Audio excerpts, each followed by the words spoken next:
So ngayon mga idol, ito papakita ko lang sa inyo kung paano mag-testing ng IC regulator ng Mercedes-Benz type. So ito yung kanyang alternator. So ito, magte-test tayo. So ngayon installed na yung mga wiring. So ito, i-test natin kung kumakarga ba. Ayan, umilaw na yung magic eye. So kunwari mag-andar na yung engine. So ayan, namatay yung magic eye, kumarga siya. So yan, kunwari pagpatay ng engine, so namatay na yung bandang kaliwa, so umilaw yung magic eye. So start uli, yun, kumarga. At ito ipapakita natin yung line 1, line 2, line 3, line 4 at saka line 5. So tatanggalin muna natin itong ground. So itong line 2 mga idol, ito yung signal at papunta itong dashboard. Ito yung battery sign nya. So ito namang nakakabit, ito papuntang battery, ito positive. So yan, yan positive yan. So ito papuntang live ng alternator. So yan, so tatanggalin natin ito.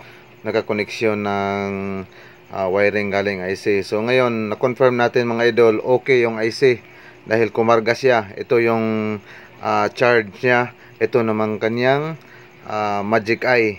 So ito sa may line to, ito yung kanyang papuntang dashboard. So ituturo natin yung ibang koneksyon. Ito yung kanyang ground. So papunta itong negative terminal ng battery. So yan, negative terminal. So ngayon dito naman tayo sa kanyang exciter. So ito yung kanyang exciter ay papunta itong rectifier diode. So papakita naman natin doon yung koneksyon para mas malinaw. Ito yung kanyang exciter. So yan, ayan yung IC natin. Test natin ito. Yan, dito yan nakakabit. So ang magti-trigger dito ay itong stator.